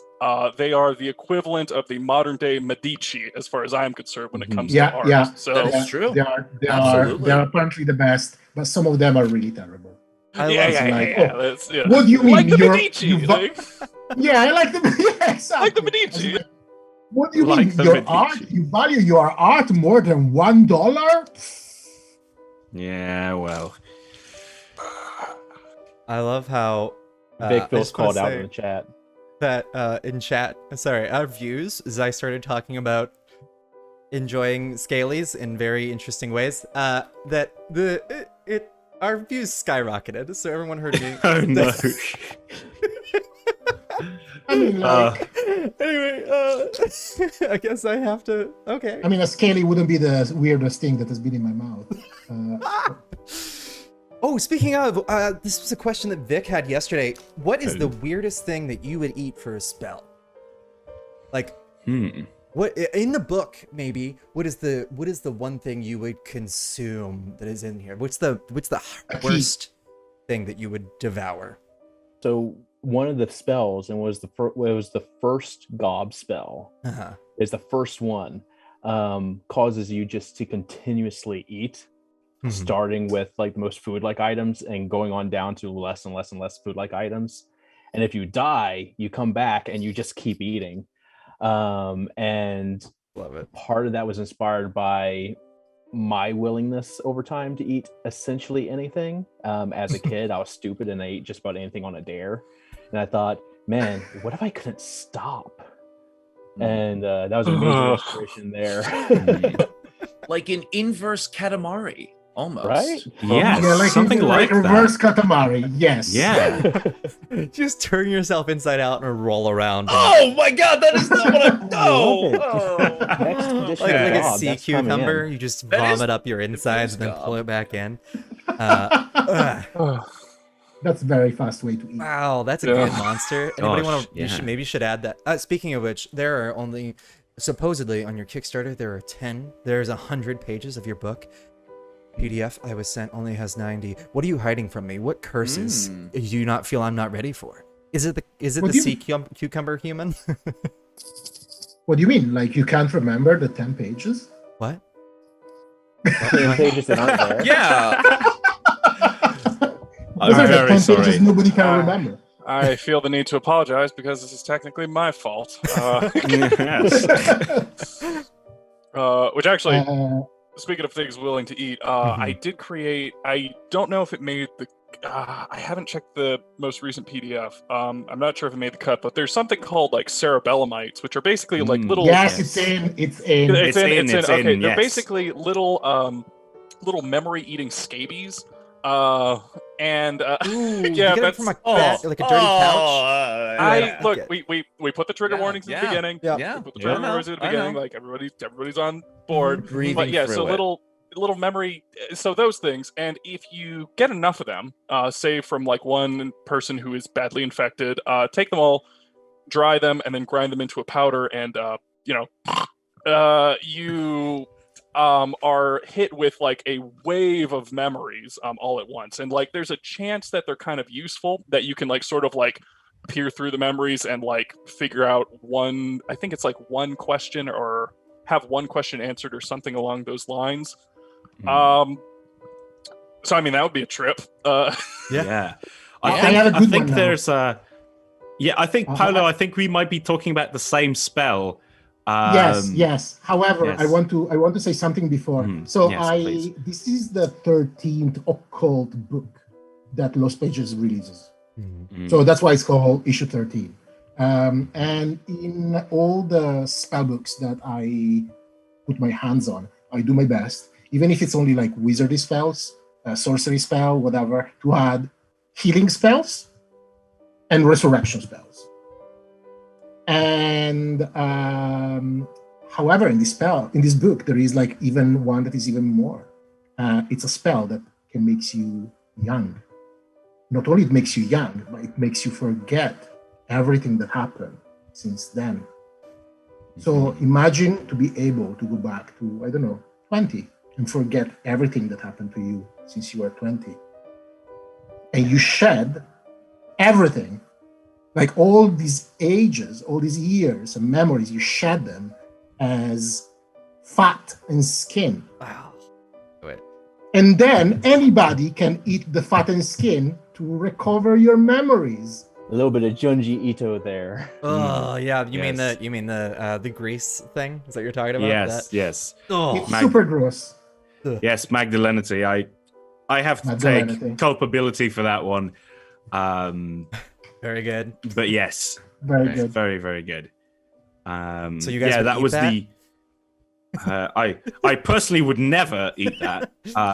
Were but you could. in any way thinking about the ancient Greek story of sacrifice and where it comes from? Which sacrifice? No, There's actually. like the I forget, Burnt someone versus tricked non, like Zeus into agreeing to get all of the bones. Oh, that's the and not the Prometheus meat. story. But it is yeah. Promethean. It Okay. was all It is fats Prometheus. covering the bones. Yeah, But there is yeah, also another exactly. one. There is another bizarre Greek story about eating stuff that is Dionysus at some point was prancing around with these menads, and they were like these like they were having like a proper bacchanalia, as in like they were going around and tearing anything apart and eating them until the menads, that are the crazed followers of female followers of Dionysus, just tear him apart. Yeah, no, And that's and eat him. And the one that eats his heart carries the god in her womb as a child that is born again. oh. That's some There crazy- are a lot. There are I've a lot never of heard that. resurrection spells. Last part. There are a lot of resurrection myths. Sorry. Yeah. That are very bizarrely close to some Christian beliefs that actually harken back to Greek and Mitraic myths. You mentioned the Emperor Maggot at the beginning of the podcast, and Paolo mentions the resurrection and healing spells, and that monster is one of mine. And I was definitely thinking, do we have a really good call-out resurrection spell through this yet? Do we? Yes, meet we do. do we meet Paolo's thing? And I was like, I'm gonna put the Emperor Maggot in here. This is. But there is also Lycoscope. Yeah, Lycoscope is a spell, and you cast it on someone, and they come back to life, as in like perfectly, like as in like there are like there is no catch. Beside the fact that the moment you stop looking at them, they start to decay. And they know that because they start to feel horrible. Imagine if you start to decay from a second to the other. Imagine all the pain. Imagine all the sickness that you feel in your body. Say the target of the spell, the resurrected person, is like doing their best to keep the wizard attention on them. However, like Won't have to sleep. You're gonna have to fall Imagine- asleep. Yeah. Yes. you're gonna have to fall asleep. What's gonna happen if you don't fall asleep? What if you love this person that you brought back? It's Yeah. so good. There's so Yeah, much. There's such a great weight of the cost of all of these. It's like almost individually, every single spell is a philosophical question of like, is this worth it? Would this be There's a worth it little if this was real to you? Law of equivalent exchange going on. Yeah. Mm. I You mean, know? some of it's not even equivalent. Sometimes it just sucks. Yeah, which is sometimes good. Well, you're just yes. boned. Yeah. I think yeah, the nice it- thing about that too is the fact that the system's level-less. So like this spell could be available to somebody who, is a level 1 sorcerer and they just they need to bring this person back. And sometimes those weaker casters are more willing to take that bad deal Yeah, for for power. sure. Absolutely. And it's just so good. I think just that's for generally a that. good way to design spells, is that a lower caster level or a lower power level as a sorcerer does not necessarily mean that you that your power is lesser, but that you can do things with more risk involved, and that you do things in a way that will cost you more. Mhm. And I think that's what Yeah. we kind of tried Um, to put in here a little bit as well. There is this whole way to balance. I don't really believe it's a thing. Like to make more interesting spells. That is just to make them extremely inconvenient. Mhm. Like extremely inconvenient. Yeah, like you don't Uh, have to use a spell slot, but it's gonna suck if you're playing in D&D. Yeah. Yeah. Yeah. Mhm. I love it. Is there a monster that you guys particularly like in this? Was there a monster that you would be okay with encountering yourself? Like Yes, you're like, I could yes, take him. yes. Never, absolutely I'm not. gonna Nothing. say one. I'm gonna say one. Oh, There is okay. the horse. Oh, the horse, You of wanted to course, talk the about stray, horse. the good boy. Stray. There's a The good, good boy boy. in this book? There's Yes, the horse. there's a good arguably if you are so inclined, there is a good boy in this book. It's a horse, and you can find it and you can ride it because it's a horse. It will, I think, this is one of it's finger that points away. You can ride it. It will not stop. It'll take the shortest path. It does not take it itself does not take damage from terrain. You do. And it And it's just super keeps going. fast. And it's very fast. And yeah, it I wouldn't I'm not sure if I would be inclined to call it a good boy myself. But if you if that's your sort of thing. Now, it could be a good boy, but yeah, first you need to cut off its head and then put on the head of another mount that you have befriended and made trust you, and now you've betrayed by beheading them and doing little swapsies. Right. Yes, that's Yeah, the you did ritual swapsies. to gain control, isn't it? Yeah. And Oh, then yeah, we you're forgot just to immune mention- from weather, which is incredible when you're on the mount. yes. Like that's Yeah. great. You Yeah, just it's great. ride through hail and sleet, no problem. Yeah. It's we forgot to mention to everybody that's listening that like for every monster in the book there is a way to use it as a resource or make it super friendly or just like make it Yeah. into a tool. My favorite is the Wretch of Gob. The Wretch of Gob is this like conglomerate of grime and darkness, and it's a 7-limbed creature. It's our little mascot. Yeah, he's a It's mascot. the mascot of the project, and it nibbles. Like it doesn't do much. There it Like is. you remember the suit spirits from Totoro. It's one of those, except like from a horror book. I mean, Totoro is a horror story actually, but Yes. I don't want to talk about that. Actually, But the if point I, is, like, Yeah. if you do anything there to it the is. wretch, Lovely. if you do anything to the wretch, you feel the same. So if you stab it, you get stabbed. Yes, that thing. Mm. If you stab it, you get stabbed. If you tickle it, you get tickled.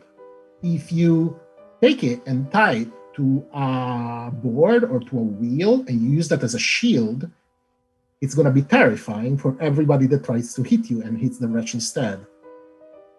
Love it. Yeah, good friend. that's one of it's a good friend.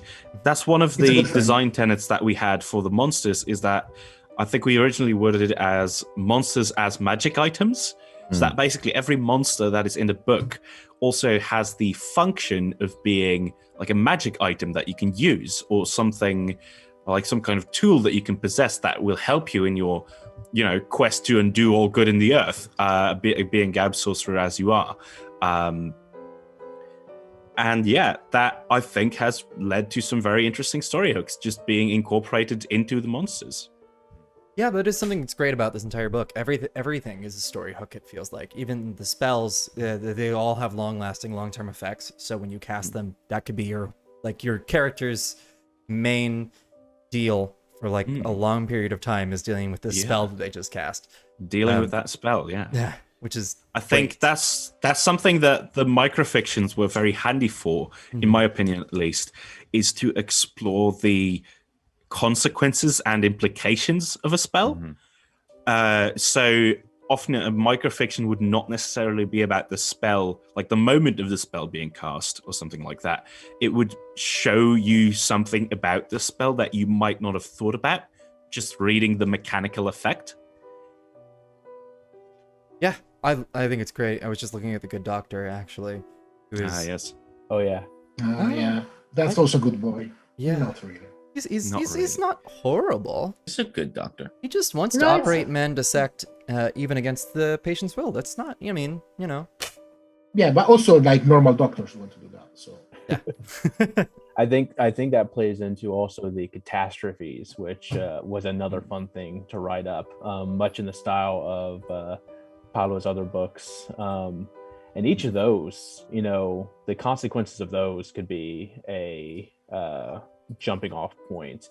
They just show how wrong tampering with this can be and the consequences thereof. One of my favorites has no immediate consequence, but this towering hand rises into the sky, and there's this implication, don't let the seventh tower rise. And you can make a whole campaign off of somebody messing up a GAUB spell and causing that to happen. there is also another one that is like absolutely hilarious, that is very immediate, and kind of like puts you like in the weird position because the sorcerer starts to fall westward. As in, like, you're falling westward. That's the direction gravity goes. Yeah, it's like the end of for the Old next Gods. 10 minutes. Yeah. Yeah, for the next 10 minutes, you go west. Help me, I'm falling up. Yeah, Just like, pretty what much. do you do? Hope you're inside when that happens. Yeah, absolutely. Yeah, what if you're not? As long as Exactly. it's not far. Yeah, as long as it's not like a warehouse or something. Where you fall a long way before you hit that wall. To actually bring it back to what we were talking about earlier with that is that like because all of these spells can be cast at level 1, an experienced sorcerer is not someone who necessarily knows a lot of spells, who is like, capable of like casting fire and all of that, but instead is something very organic and player driven. That is, a sorcerer is good and a sorcerer is powerful because they understand the implications of these spells, and they are wise when they cast them, and they are careful when they cast them. Because otherwise, I don't know if this one made it into the book, you could turn all metal in a rough area to lead, which who knows what that's going to do. Yeah, especially if you have any pipes. That's a problem. Yeah. Absolutely. I actually did I wrote that one, and when I first wrote it, it had to be corrected because I think it was either Paolo or. Oh yeah, Rowan. yeah. I point. Yeah. Yeah. There is like an unfortunate thing that like we have a whole lot of our blood that is actually iron, and turning that into lead will just kill us instantly. So I think we rephrased it so it wasn't. It wouldn't just outright kill people. Yeah, because I originally wrote it as like even like the trace metals in your blood turn to lead, and like Paolo was just like, yeah, that would kill everybody immediately. You're like, Made it more oh yeah, slow right, and yeah. insidious. Indeed. And where's the fun in that?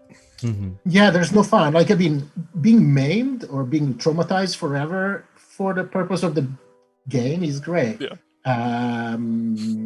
But just everybody dies, really not great because it's really not interactive. Yeah. Like, we want interactive stuff. We don't want. Yeah, exactly. It makes me think there is like one like insta kill spell. Like here's the finger of death spell, but the consequences of casting that, Charlie, were so good. Like, it's one of the finger that is not their spells, and just thinking about how that. Let's not talk about that one because we'll save that one for. Yeah, we'll save that one for the readers. Too good to talk. I completely forgot about that. Right on point. It's not in there. It's not there. Yeah, it's not there. It's not there. It never was. What are we talking about? Okay. Well, thank you guys for joining us. I'm just going to go over your Kickstarter because we are coming to a close now because it's about 1 o'clock. I don't want to keep you guys too late. So you can get the book right here. I'm going to post it on the chat. Please take a look at it. The book is for, you can get it digitally. I had it pulled up for a second. Digitally, you can back it for, boop, there it is. £8. £8 or $12 US. You get a PDF for that one, and also some press release materials. You can get a hardcover book for $28 US. What? We're gonna. Yeah, it's my fault. Yeah. I make good books for cheap. How? Take it or leave it. Fucking how? How do you do it? We're gonna go a little longer so you can explain your fucking self. How did you pull this shit off? I take a spreadsheet, make a budget, add allowances, and then I pay people well, and then that's it. Like, okay. I just pay people. All right. I mean, that works great. But something that like I kind of like. So I have a bit of like bookbinding and printmaking background. So I have I kind of dig good books. Like, one of the reasons why I did this whole like self-publishing thing was to make pretty books, and so I think that like the whole RPG industry does good books in the wrong way, and we could probably make prettier books for cheaper. Apparently so. I guess you probably shouldn't reveal your secrets fully, being that you are a publishing company. So you probably shouldn't tell everyone, as everyone like, here, free knowledge. No, it's okay. I don't mind. Like, it's also going to be printed on cream paper because white paper, boo. And bound in cloth, and the cover embossed. Yeah. And they would rather have that than a color cover. Yeah, there's a that's the regular edition, and there's also a limited edition, which is going to be hand-told metal foiled cover. Which is it's going to be bound by a local bindery, and it's obscenely expensive because every book is going to be cased by a genuine bookbinder that's going to do the work by hand. Unfortunately, we couldn't get any human flesh, so you're gonna have to, No, you can't cover books in jerky. I mean, you could. Probably you're thinking about human skin. Human leather. Yes. It's that's just long pig skin. Long pig, of course. It's historically the closest thing you can have to owning a genuine Necronomicon in your home. So think about that. Pigskin. Pigskin is great for gloves, though, not for books. So we're going to offer a sustainable goat or cow because how horrible the meat industry is, actually using leather to cover books and to do shoes is more environmentally sustainable than synthetics. Sounds about right. It's like the meat industry is just terrible. If there was any book, I would say to get a individual, leather-bound, wild, strange, handmade thing, it would be this one because it already has that feeling to it. It feels like found ancient book. It's perfect for it. And just a cloth-bound book at that low level at that price is already friggin' ridiculous. If you aren't backing this, you're crazy. And if you do miss backing it, like you don't have the money right now, Hex & Company, if you live in New York City, will be the store that Carter and I work at. Sometimes we leave this one apartment that we live in, that we're all in right now in this shared space, that you can always get it there. We'll have it whenever it's released. I guess November, as you said, that's when it's going to be out, or October. October, like we should start shipping in October, and like of course delivery times are going to be varying depending on where you stay. Like, given what happened in the past 2 years, I really don't feel confident to say that like all the books are going to be in your hands by the 30th of October. Especially with the way shipping's been as of late. Like, I did Kickstarter in May, shipped everything out in May. There were a couple of stragglers in June, and there are some people that are just now getting them that were shipped in May. That's just, sorry to remember back in the dark. Yeah, I remember with Thawing Kingdom, when that came out, I had a lot of trouble with some UK deliveries that came in very late. Which is of course no surprise, but yeah, shipping it's tricky business, certainly. I just have to share real quick. I just got a text from my partner who's downstairs with my toddler, and apparently my toddler is watching a little bit of this and is right now chanting "Gob, gob, gob, gob." I love it. I love it. Yes, I'm a good dad. Yes. Yeah. That's something to explain to family services. You guys have smashed your goal as well. You've just, you've just unlocked your, I think today, right? Your most recent stretch goal. You're over 12. You're at 13,000. I don't know where you guys were before. That's on pounds. 12,000 pounds. We are working on pounds. Yes, that's right. Sorry, we are about to breach 10,000 pounds. GAUB is now about the average weight of an adult African elephant. So nice. Which means nice. If you have any plans for more stretch goals, you can announce them here. You want it. You want it. Yes. So we haven't done community copies yet, mostly because we're not organized yet to do it, but there's going to be definitely some. But there is going to be, we're going to do better than that because we think we can do better. We're gonna, as a stretch goal, there's gonna be a Creative Commons edition of the PDF. So if you want to just like download it and use it, that's fine. And if you want to give us some money, that's also good. Thank you. We like money. We like to pay our rents. Yes. I will definitely myself be throwing money at this as well. Yeah, great. Thank you guys for joining us. Is there anything you guys would like to share? Like something that you guys are currently working on outside of this, or like personal plugs? Let's start with John. John, what would you like to personal plugs? Keep an eye out on Technical Grimoire with David Sheridan.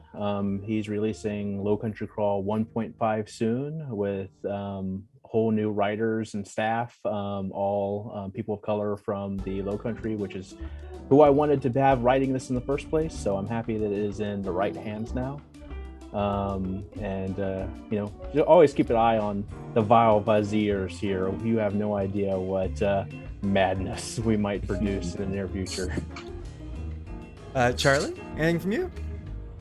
So right now we're, I want to say working on shipping out Into the Weird Wild. And then after that, I've got my sights on a end of year release for the next book, which I guess I can say the official title as of now is going to be Into the Cess and Citadel. It is going to be a haunted city crawling book in the vein of Into the Weird Wild, but with just, first off, it's way more colorful, much tighter writing, and the mechanics will actually kind of play off of and work with one another rather than the way it was into Weird Wild, which was very much just a shotgun against the wall. So, yes. No, don't be looking harsh forward on to that. yourself. Yeah, I look back on it fondly, but I do look back on it with criticism, and that is I'm actually working on that with my working partner, Alex Coggin, the other half of Feral Indie, which yeah, you got to get over here. Yeah, Hello. and we are hard at work on that. So that's my bit. Alex, thanks for crawling through that dumbwaiter for a second. And Yeah, that must appreciate been, it. It's a tight crawl, and you were very efficient to get through. Yeah. Yeah. Paolo, anything you would like to plug other than this beautiful book? Well, Lost Pages sells like a bunch of books. I would like just to point people to get Lost Pages stuff. If you go to lostpages.co.uk, there is a link to the web shop or the TTRPG or itch, whatever. Support my authors. Support me so I can make more underpriced amazing books. And Rowan, anything you'd like? Yeah, I think for the moment my sights are mainly set on GAUB. However, I am planning after this summer a lot of work on something very different. That is going to be quite a big project that I hope I can make in sort of the span of like the remainder of the year, the first half of next year. And it's going to be something very different from what I've done up until now, because I've done with GAUB and Thawing Kingdom sort of general like fantasy, sort of dark fantasy stuff. What I will be working on then is something cyberpunkish, very futuristic. If anyone who has read my blog, who's watching, or you perhaps, is familiar with the name Revenescence, then that will be the project that I will be working on. Very excited about that. Super excited. Thank you guys for joining us in our largest episode of Homebrew thus far. So many people. And so many people to squeeze through a dumbwaiter. Quite wild. It's harrowing. Oh man, we have to get back into that. Yeah, you gotta squeeze your You way do. back. You can't I'm say not going it. back in there. I've been trying to put it off. That's why this thing has run so long. I don't want to go back down that thing. Sorry. Please don't send us back. Well, you can always join us again if you can find your way back up. It is every week we stream again. This is Homebrew, TTRPG news talk show, where normally it's three people with ADHD who talk about TTRPGs, and anytime we have topic, we have to homebrew our way back on. This week we homebrewed a spell based around the Babadook mix-up, where it became really gay, where you use Netflix descriptions to break someone's mind and give them sort of a Berenstain Bear situation. Only for them. It's like a personalized illusion, so that they just have, every time they look at something or think about something, they may even know that the only person who remembers this, but it slowly tortures them over time. I love this idea. It's so mean. So cruel. I'm putting it on my blog, I swear. Yeah. I'll have it there. Oh, I love it. And if you guys want to homebrew that, we'll absolutely share it next week. If you guys want to like make a quick little gob piece of That it. would be good. We would love Yeah, I'd love to share that out. And if you guys want to join me and Carter do an actual play RPG show every Wednesday, right now we're doing Reigns of Ron, which is an Eberron D&D show. On Wednesdays, please join us then at that time at 8 p.m.